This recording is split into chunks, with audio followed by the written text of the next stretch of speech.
Assalamualaikum warahmatullahi wabarakatuh. Nama saya Dava Satki, kelas 12 MIPA 3, absen 10. Pada kesempatan kali ini, saya akan memberikan ulasan novel 5CM karya Doni Dirgantoro. Lanjut hipnosis. Hipnosis ini bermula dari 5 orang sahabat yang mengaku manusia-manusia agak pintar, sedikit bodoh, dan setahu tentang semua hal. Mereka adalah Arial, sosok paling ganteng di geng ini. Riani adalah yang paling cantik, cerdas, dan selalu mengutamakan prestasi. Jafran adalah seorang penyair yang selalu bimbang dengan keadaan hidupnya. Ian, si sosok gendut, penggemar bola, gemar makan, yang belum menamatkan kuliahnya di antara teman-teman lain yang sudah kerja. Selanjutnya ada Genta, pemimpin geng ini yang punya perawakan badan yang agak besar, dengan rambut agak lurus berjambul. Lagu Picture of You milik The Cure terdengar lembut dari tap mobil Ian di sepanjang jalan Diponegoro, Menteng. 5 orang di dalam mobil itu baru saja makan bubur ayam di Cikini. Mereka sepakat untuk ke beberapa kalinya ke rumah Arial. Tiba-tiba Genta berucap pada teman-temannya supaya tidak berjumpa sementara untuk beberapa bulan. Lalu Riani pada awalnya tidak setuju dengan ide Genta. Akhirnya mau untuk tidak berjumpa dengan teman-temannya selama 3 bulan. Mereka sepakat untuk bertemu kembali, yaitu pada tanggal 14 Agustus.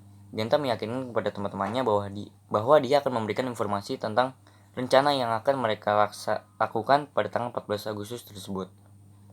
Selama 3 bulan itu, 5 sekawan ini tidak boleh saling ketemu, saling ngobrol, saling chatan karena biar supres, kata Genta. Nah, dalam 3 bulan itu, Ian fokus buat kuliahnya yang belum kelar skripsi dan 4 kawan lainnya yang fokus ke kerjaan masing-masing.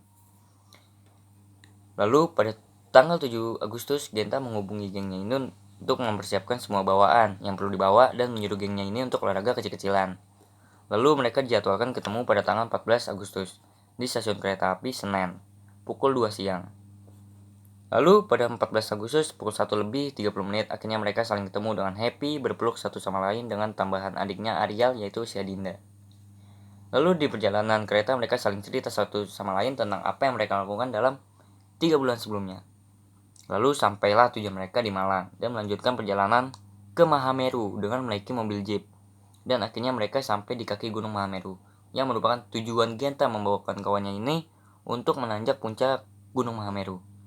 Lalu mereka berjalan melewati hutan Mahameru, Ranu Kumbolo, dan hutan Cemara, serta malam yang dingin dan tanjakan curam yang sangat membahayakan. Lalu matahari pagi 17 Agustus pun terbit. Sinar matahari yang hangat menyapa badan dingin mereka. Keenam anak manusia itu seperti melayang saat menginjakkan kaki di tanah tertinggi Pulau Jawa.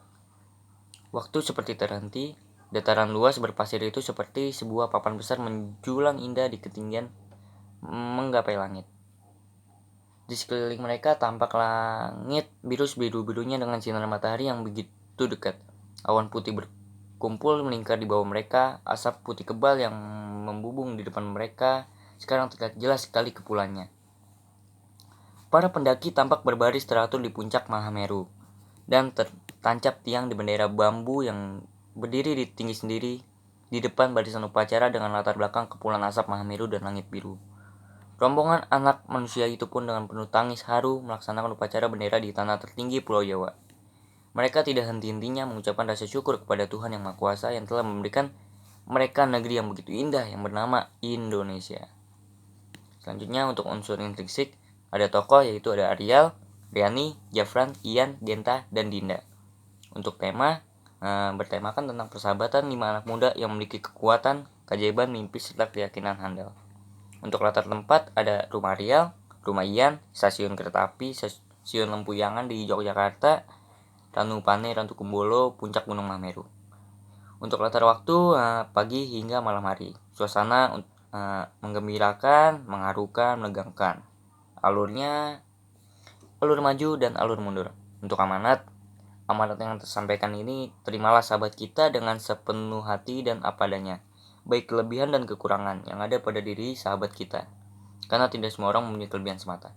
Kelebihan itu pasti selalu didampingi dengan kekurangan masing-masing. Tinggal bagaimana cara kita sebagai teman menyikapi kelebihan dan kekurangan tersebut. Untuk gaya bahasa yang digunakan dalam novel 5CM ini, yakni bahasa yang mengikuti perkembangan zaman sehingga mudah untuk dibaca dan dipahami oleh pembaca, khususnya di kalangan remaja. Nilai-nilai atau apa yang dipetik dari novel ini dari saya itu cintai dan jaga alam di dunia ini. Tuhan menciptakan alam dan isinya untuk dimanfaatkan sebaik mungkin, bukan dieksploitasi dan dimanfaatkan untuk kepentingan pribadi. Dan terakhir, tentang persahabatan. Persahabatan itu takkan lelang oleh waktu.